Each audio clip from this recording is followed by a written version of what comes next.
Good morning from Ohio Stadium, home of the Ohio State Buckeyes and home of one of the biggest college football games of the year today. Yeah.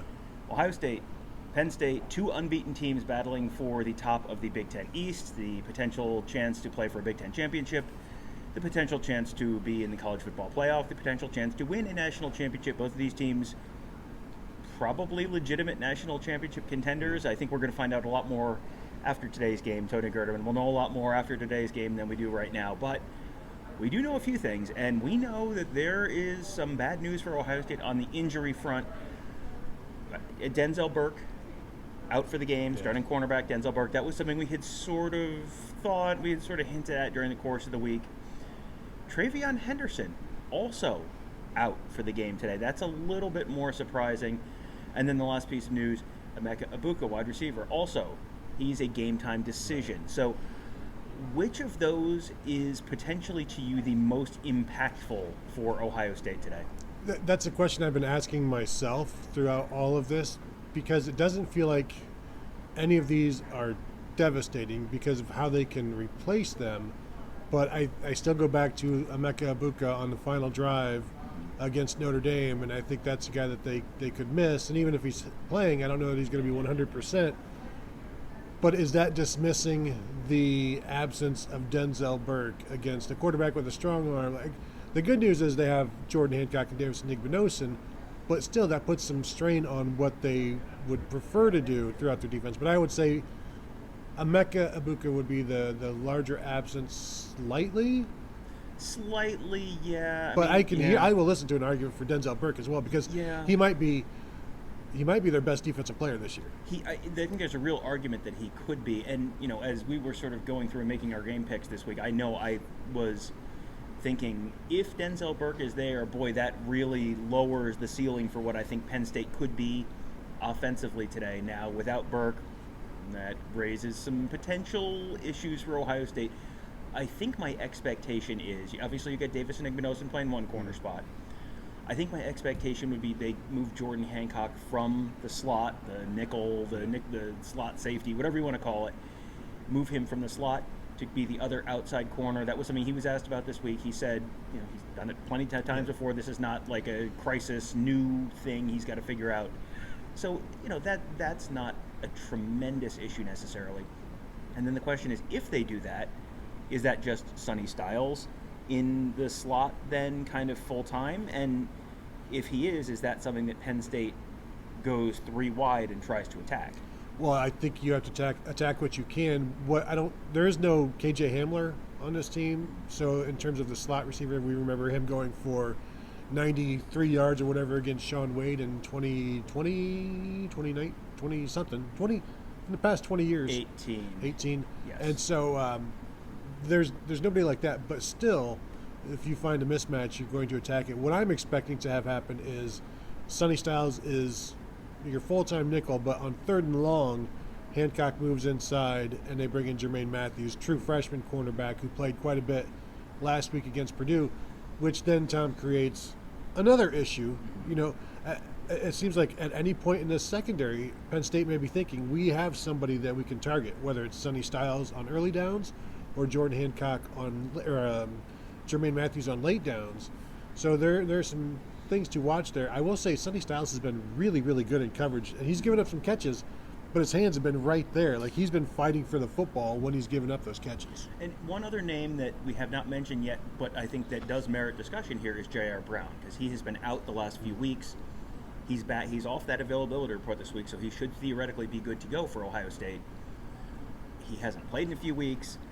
I don't know exactly where he and Jermaine Matthews stand on in the pecking order right now, but he's another name that could be in that mix somewhere. Yeah, for sure. And it is interesting which one of those, because the Matthews playing last week I think gives him some confidence, but J.R. Brown played so much last year that you wouldn't think this would be too much for him to play this year as a sophomore. Right, yeah. He started a game this time last year as a true freshman against Wisconsin.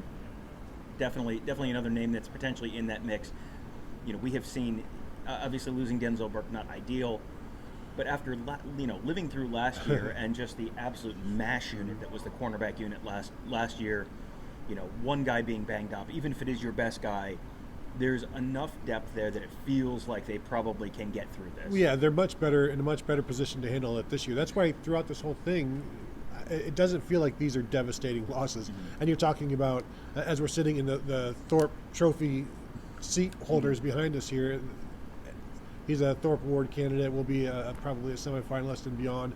Emeka Egbuka, first rounder, all Big Ten type of guy. These are significant losses, but the guys that they have behind them and what they do without them, Emeka Egbuka was out last week, so they can work around that, and that just means more Carnell Tate, more Xavier Johnson, some creative things that they have to do, and I don't think creativity is a bad thing if Emeka can't go. Yeah, and Emeka, again, listed as a game-time decision. We'll see. A lot of times so far this year, the guys listed as game-time decisions have not gone. Now, those are obviously lower stakes games than this one, so we'll keep an eye on it. And field conditions are fine. Yeah, so. It is dry. The forecast right now is looking like it's completely fine for this afternoon. No real rain in the forecast. It's not windy. It looks like it's going to be a perfectly nice day. Going to be a little more overcast later. You can see the sun peeking up behind us right now, but going to be a little more overcast once the game starts. But weather, field conditions should not be an issue in that decision. As far as the running back position, TreVeyon Henderson out. That's not good news for Ohio State. He's someone who hit a home run for Ohio State against his Penn State defense last year. It feels like that's the kind of back you're going to need. You're going to need someone to, you keep you on schedule, but also be able to potentially hit you a home run. The names that are not on this list this week: Mayan Williams, Chip Trainum. Those guys are both apparently good to go. You figure Dallin Hayden's in that mix somewhere. Dallin Hayden, the back that's probably most similar stylistically to TreVeyon Henderson, probably the most likely to hit you a home run. What does the mix of carries look like in your mind today between Mayan Williams, Chip Trainum, Dallin Hayden? I want to know if what Dallin Hayden did last week and did last season is enough to earn him a 1B, 1A share of carries, because if he's the third guy, he's not going to get more than 2 or 3 touches. And so how effective can you be? You can't be effective with those touches. And I'll be a little bit disappointed if they just go back to 20 carries for Chip and then, whatever for Mayan and then whatever for Dallin Hayden. I think Dallin Hayden has proven that he can help you. Now, he has the concerns that they have about him is the pass protection, and this is going to be a game where you need to protect your quarterback at all costs. So that may hamper the carries there, and that's why you see Chip and Mayan in there instead. It's going to be interesting to watch how Tony Alford breaks up those carries, and it is Tony Alford who sends the guys out there. He's running backs coach, so this isn't a Ryan Day thing necessarily. But I don't know. What are you expecting? I'm expecting to see a lot of Chip Trainum, because I think, to your point on the pass pro, if I'm Penn State, my game plan is throw the kitchen sink at Kyle McCord, because if Marvin Harrison has time to get open deep, or Julian Fleming, or just run deep, yeah. I mean, you are opening yourself up to all sorts of big plays that Penn State's offense so far this season has not shown that they can match.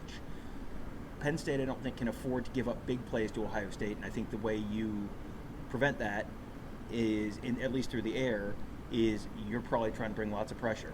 Put a lot of stress on this Ohio State offensive line that has had its ups and downs this year. That's certainly what I would do. And that means that from Ohio State's perspective, you got to protect Kyle McCord. You've got to be able to keep him clean, keep guys out of his face so he can step into those downfield throws. We have seen him kind of throw off that back foot at times when they've got balls going downfield and the ball kind of floats. And if you get pressure and you get, we have seen him get strip sacked.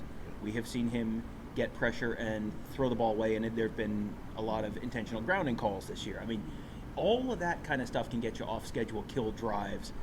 That's what Penn State's going to be trying to do. I think Ohio State has to use, I think what they're going to do is they're going to use that running back position with pass pro in mind. I think you're going to see a lot of Chip Trainum.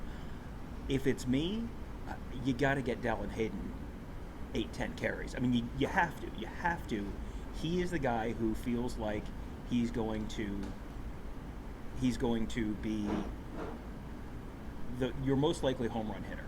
And you have to be able to, you can't just put him out there to run, because then it's a very obvious tip-off. So you've got to be able to trust him to pick up pass pro. He's smaller than Chip Trayanum. He has less experience than Chip Trayanum. All of these things stipulated. He is not as good of a pass pro guy as Chip Trayanum. I still think you've got to put him out there, because if you have backs out there who are not keeping you on schedule, who are not picking up 5 yards, who are not getting the occasional 20 or 30, I think that's going to be a whole separate issue for the offense. Yeah, you're going to force the Ohio State offense to just 5, 6, 7 yards at a pop, and it's like that's not a way to build a successful drive. We've talked about keeping them on schedule. Nobody did it better this season than Dallin Hayden last week. Like, statistically, he kept them on schedule. With the success rate was better than any other running back that has carried it more than 10 times this season. And so we don't know, is that just a one-off thing against a bad Purdue defense? But one way to find out is to put him out there against a good defense, and if he does well, then boy, now you know you've got something, and now that might change a lot of things for them. Yeah, and you can also use him out of the backfield as a receiver. I mean, this is not just you have to hand the ball to him or play fake it to him. You can use him in whatever way. He's a very versatile player. If it's me, I'm giving him 8-10 carries on the course of the day. Let's run through the rest of the availability report. We mentioned Emeka Egbuka questionable. That'll be kind of a game time decision. The rest of the guys who are out, other than the ones we've talked about, are all names you've heard us talk about on this show in previous weeks. Nolan Botto, Denzel Burke we talked about earlier, T.C. Caffey, Keon Grays, TreVeyon Henderson we talked about earlier, Zach Herbstreit, Joe Royer, Will Smith, Reese Stocksdale, and Court Williams. So, other than the 3 names of significant consequence that we mentioned earlier, no names of no surprising names on there, and the names that are on there aren't surprising. We've known that these guys were banged up. I think the expectation was broadly that you were going to get TreVeyon Henderson potentially back this week, but then he looked fine. Yeah. Looked fine coming off the practice field. Most people do. On Wednesday. So, but as goes the running backs world at Ohio State over the past couple of years, you just never know what to expect. All right, so I'm going to give you a chance to change your prediction. You and I had the exact same game score prediction. Both picked Ohio State to win 24-20. The injury news that we got this morning, does that change your view of what you think this game might look like? It really doesn't. I'm going to stick with it because I don't feel like there's going to be many points. But if I also don't feel like I can go lower than 24-20. So I'm kind of at the basement of where I can go, and I don't feel like that there's much of a ceiling here either. Yeah, I'm not expecting anyone to hit 35, 38 points in this game. It's possible, and I think the key to that is going to be, does one of these quarterbacks turn the ball over, which could come down to, does one of these defenses get pressure on the quarterback and force a turnover? If it does, it feels like the quarterback most likely to turn it over is Drew Aller, just the younger guy on the road, first really true hostile road atmosphere start. I might disagree with you there. Okay, well, I was going to say the line most likely to give up pressure to me is the Ohio State line, which then in that case might make Kyle McCord the more likely guy. So, I think my pick is I'm riding with the more experienced quarterback playing at home. Is kind of where I am. With the better weapons. Better weapons, but not as good of an offensive line. I think that sort of maybe negates itself to a certain degree.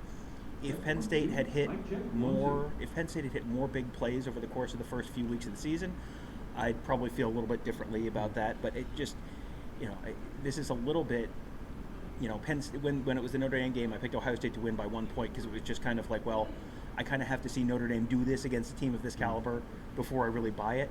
I'm kind of in that boat with Penn State right now. Like, it's possible. I am very high in Penn State this year. This is a pretty good Ohio State team, too. I just kind of have to see it before I believe it. Yeah, I'm with you there. I think defensively both squads are really, really good. I think the potential for bigger plays obviously is higher with Ohio State. With the Penn State offensive line, they have given Drew Aller time, and it has not led to downfield shots or downfield success. So that, to me, that's who you are. Like, if you're not creating big plays because your offensive line is giving up sacks and there's no time, that's one thing. But when you have time, only 4 sacks on the season, something like that they've allowed. So there's some concern there. All right. Well, I'm sure there's going to be some concern among Ohio State and Penn State fans throughout the game this afternoon. Should be a pretty close one, pretty exciting one. Try to enjoy it. It'll be you wait all year for games like this. anywhere in the sport, and for it to be an Ohio State game, I think is particularly of interest to the audience for this video. So please try and enjoy it, and win or lose, we will be there after the game for our post-game show at youtube.com/Buckeye Huddle. It'll be Mark and the usual group, and then Tony and I hopping on a little later on, giving you a sort of instant reaction analysis, interviews with Ohio State players and coaches. We'll try and get you some James Franklin interview as well. All sorts of stuff coming up right after the game at youtube.com/Buckeye Huddle. We will see you then.